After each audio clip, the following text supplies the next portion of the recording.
안녕하세요. 복리왕 닥터우입니다. 오늘은 2026년 4월 6일입니다. 최근 시장이 변동성을 보이고 있지만 저희의 퀄리티 성장주 포트폴리오는 여전히 견고한 흐름을 이어가고 있습니다. 오늘은 지난주와 오늘의 성과를 짚어보고 제 포트폴리오의 핵심 기업 중 하나인 마스터카드에 대해 심도 있게 이야기해보려 합니다. 먼저 계좌 총액부터 확인해 보겠습니다. 현재 총 자산은 125만 달러로 한화로는 약 18.9억 원을 기록하고 있습니다. 특히 오늘 하루에만 약 12,000달러가 상승하며 기분 좋은 시작을 보여주고 있는데요. 시장지수 대비 초과 수익을 달성할 수 있었던 원동력은 역시 포트폴리오의 핵심 종목들이 각자의 제 역할을 충실히 해준 덕분입니다.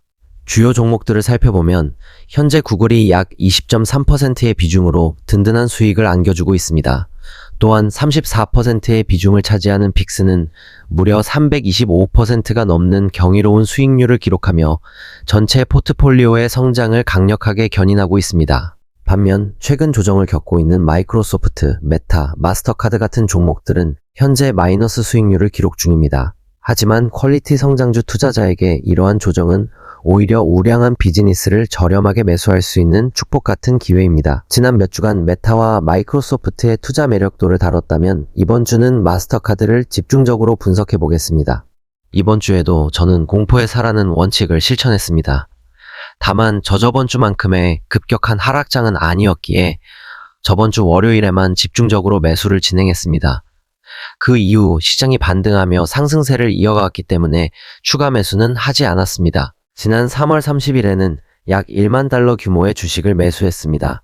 우버, 모다인, 마이크로소프트, 셀레스티카를 각각 추가 매수하며 비중을 늘렸는데요. 마이크로소프트는 약 1,803달러를 추가 매수했습니다. 현재 밸류에이션이 매우 매력적인 구간이라 판단하며 상황에 따라 다음 주에도 매수를 이어갈 계획입니다. 우버는 1,380달러를 추가 매수했습니다. 모빌리티 시장의 압도적인 1위 기업으로서의 입지를 신뢰합니다.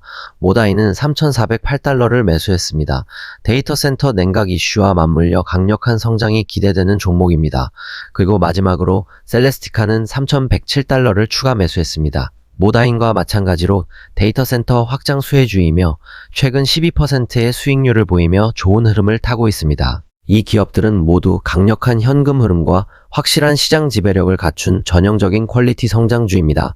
현재 마진 항목에서 약 마이너스 15만 8천 불 정도의 변동이 있는데 이는 제가 설정한 리스크 관리 범위 내에서 레버리지를 활용해 수익률을 극대화하기 위한 전략적 선택입니다. 자, 이제 오늘의 주인공 마스터카드에 대해 이야기해 보겠습니다. 여러분, 오늘 물건을 사면서 현금을 쓰셨나요? 아마 대부분 카드를 사용하거나 삼성페이, 애플페이를 쓰셨을 겁니다. 우리가 무심코 결제 버튼을 누르는 그 찰나의 순간마다 조용히 돈을 벌어가는 기업, 바로 마스터카드입니다. 마스터카드를 한마디로 정의하면 글로벌 결제 네트워크의 통행료 징수원입니다. 결제망을 빌려준 대가로 수수료를 받는 구조죠. 직접 돈을 빌려주는 은행이 아니기에 대출 신용이나 연체 리스크가 전혀 없습니다. 전 세계 어디서든 결제가 일어나면 앉아서 돈을 버는 이 자산 경량화 모델 덕분에 마스터카드는 괴물 같은 수익성을 유지합니다. 영업이익률은 약 60%, 순이익률은 45%에 달합니다. 이런 견고함 때문에 항상 높은 PER을 유지해왔지만 지금은 역대적으로 낮은 수준입니다. 지난 5년 평균 PER가 35 수준이었는데 현재는 30 이하로 내려와 있습니다. 마스터카드처럼 흔들림 없는 기업에게 이런 밸류에이션 기회는 결코 흔치 않습니다. 자, 먼저 마스터카드라는 회사에 대해 분석하기 전에 먼저 빠르게 기업의 펀더멘탈부터 보겠습니다. 제가 자주 보는 항목들을 짚고 넘어가겠습니다. 먼저 매출입니다. 이 그래프들을 보시면 얼마나 대단한 회사인지 알 수 있죠. 코로나 때 잠깐 휘청했지만 이렇게 매년 13에서 17%로 상승하는 꾸준하고 예측 가능한 회사는 거의 없습니다. 근데 마스터카드는 영업 마진도 함께 늘어서 잉여 현금 흐름은 매출보다 더 빠르게 상승합니다. 매년 16에서 25% 상승하고 있죠. 오히려 최근 들어 잉여 현금 흐름 성장이 더 가속화됐습니다. 그리고 제가 항상 얘기하는 게 뭐가 있죠? 자사주 매입입니다. 마스터카드는 지난 10년간 자사주 매입을 통해서 유동 주식수를 매년 2%씩 줄이고 있습니다. 자사주 매입을 통해 주당 잉여 현금 흐름은 더더욱 빠르게 상승하고 있죠. 회사의 잉여 현금 흐름은 지난 10년 동안 매 16% 상승했지만 주당 잉여 현금 흐름은 19% 상승했습니다. 이미 여기까지만 봐도 마스터카드는 최고의 회사 중 하나입니다. 근데 배당금까지 줍니다. 그리고 이 배당금은 지난 10년간 매 14% 증가하고 있습니다. 거의 5년 주기로 배당금이 2배가 뛰는 겁니다. 배당률은 낮아도 오래 장기간 보유하면 나중에는 엄청난 배당금을 투자자들에게 돌려줄 겁니다. 자, 이제 그래프 말고 이 회사 자체의 분석을 시작하겠습니다. 많은 분이 마스터카드를 단순한 카드 회사로 알지만 진짜 무기는 부가가치 서비스 또는 Value Added Services VAS에 있습니다. 데이터 분석, 사기 방지 보안, 컨설팅 같은 서비스인데 전체 매출 비중이 벌써 38%를 넘어섰고 연간 25%씩 고속 성장 중입니다. 이 서비스가 무서운 이유는 마스터카드에게 데이터 해자를 제공하기 때문입니다. 마스터카드는 누가 어디서 얼마를 썼는지에 대한 폐쇄 루프 데이터를 보유하고 있습니다. 이는 구글이나 메타조차 가질 수 없는 강력한 정보입니다.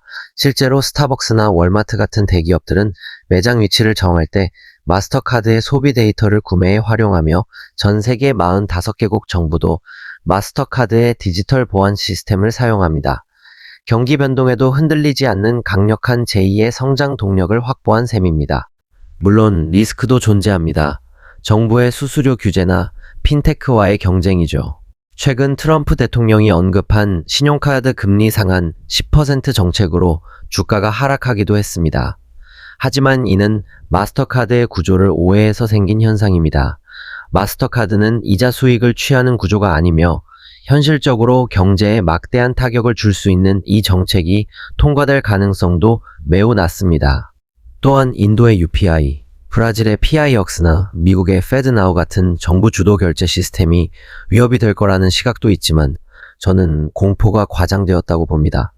마스터카드는 오히려 이러한 시스템 위에서 보안과 인텔리전스 서비스를 제공하며 함께 성장하고 있습니다. 이미 전 세계 수많은 자맹점이 마스터카드를 채택하고 있어 비자와 함께 대체 불가능한 해자를 구축했다고 확신합니다. 현재 저는 마스터카드를 약 57,672달러, 그리고 비중으로는 4.6%를 보유하고 있습니다. 평단가인 524.62달러 부근이나 그 밑으로 주가가 내려올 때마다 마진을 활용해 꾸준히 추가 매수하고 있습니다. 워낙 변동성이 적은 우량주라 대량 매수는 어렵겠지만 500불 이하에서는 지속적으로 비중을 늘려갈 생각입니다. 현금 없는 사회로의 전환은 거스를 수 없는 흐름입니다.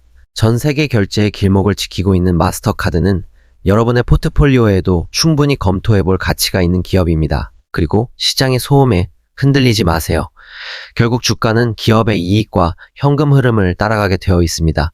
제가 이 125만 달러를 어떻게 200만 달러, 500만 달러로 키워나가는지 계속 지켜봐 주시기 바랍니다. 오늘 영상이 도움이 되셨다면 구독과 좋아요 부탁드립니다. 감사합니다.